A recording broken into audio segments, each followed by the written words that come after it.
Alors une grande part du charme de la série tient sur le personnage. Pour ceux qui ne connaîtraient pas, je précise que Marlo, c'est une gendarme, une gendarmette, mais qui n'est pas habillée en gendarme, avec un passe-montagne, un brassard de gendarmerie. Elle est androgyne, elle est pince sans rire, elle a l'accent ch'ti, elle adore les calembours. La chapka, oui, chapka, moi je dis passe-montagne, vous avez raison, c'est une chapka. Comment vous avez inventé ce personnage? Vous l'avez créé pour ou avec Corinne Maziero?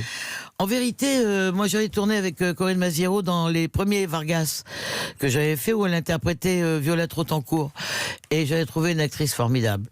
Et quand on m'a demandé de faire une mini-série pour France 3 qui s'appelait Entre vents et marais, avec Muriel Robin et Nicole Garcia, ça se passait à Belle-Île-en-Mer, et donc on avait besoin de...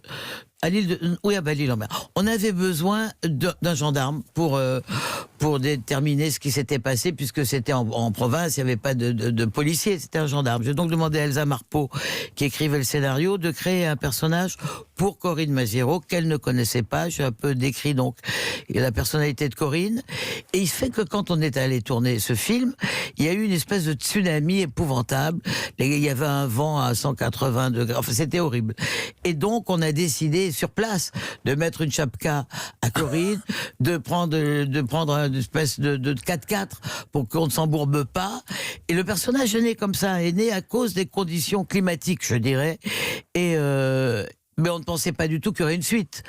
Et j'ai proposé à Anne Holmes de constituer une collection autour de Corinne, parce que quand je l'avais vue dans Entre vents et marais, m'étaient revenus des retours de public qui dans la rue m'arrêtaient, ce qui m'était jamais arrivé, en disant mais qui est cette actrice qui joue la gendarme?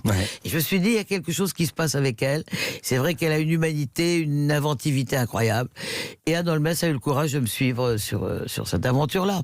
Anne Holmes, la grande patronne de la fiction sur France Télévisions. Et dans la série, Corinne Maziero maintenant joue avec son propre personnage. J'ai tiré ça de l'épisode d'hier, exemple, au détour d'un dialogue. Ouais, je sais, j'aurais dû faire comédienne, mais il n'y a pas le physique pour.